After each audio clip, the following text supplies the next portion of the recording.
एक लड़की की शादी एक अंग्रेज से हो जाती है और वो इसको लेकर लंदन चला जाता है। जाते हुए वो लड़की साथ अपनी एक मुलाजिम को भी ले जाती है। एक दिन बर्तन धोते हुए मुलाजमा से गिलास टूट जाता है तो औरत गुस्से से उससे कहती है, अरे कम वक्त तूने गिलास तोड़ दिया। अंग्रेज सुनकर पूछता है, ये कम वक्त का क्या मतलब होता है? औरत बोली, अगर मैंने उसे बता दिया तो ये सोचेगा कि पाकिस्तानी लोग कैसे हैं, अपने मुलाजमों को गालियां निकालते हैं। इसलिए उसने उससे कहा, कम वक्त का मतलब होता है सेहतमंद।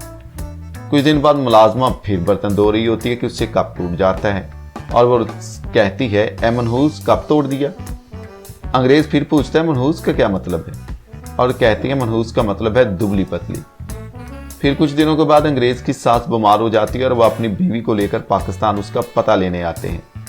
जब अंग्रेज अपनी सास को देखता है तो कहता है, पहले तो आप बड़ी कम वक्त थी, लेकिन अब आप कितनी मनहूस होती जा रही हैं। मेरे YouTube के मेंबर्स, फॉलोअर्स और फैमिली, आप सबका बहुत शुक्रिया। लेकिन मैं 11 जून को लंदन में अपनी फैमिली के साथ जा रहा हूं, इसलिए हो सकता है अब मैं चैनल को जारी न रख सकूं। आप सबके प्यार और मोहब्बत का बहुत शुक्रिया।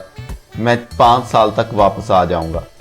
यार कल रात मुझे ऐसा ख्वाब आया, हो सकता है आज मैं न्यूयॉर्क में जाने का ख्वाब देखूं।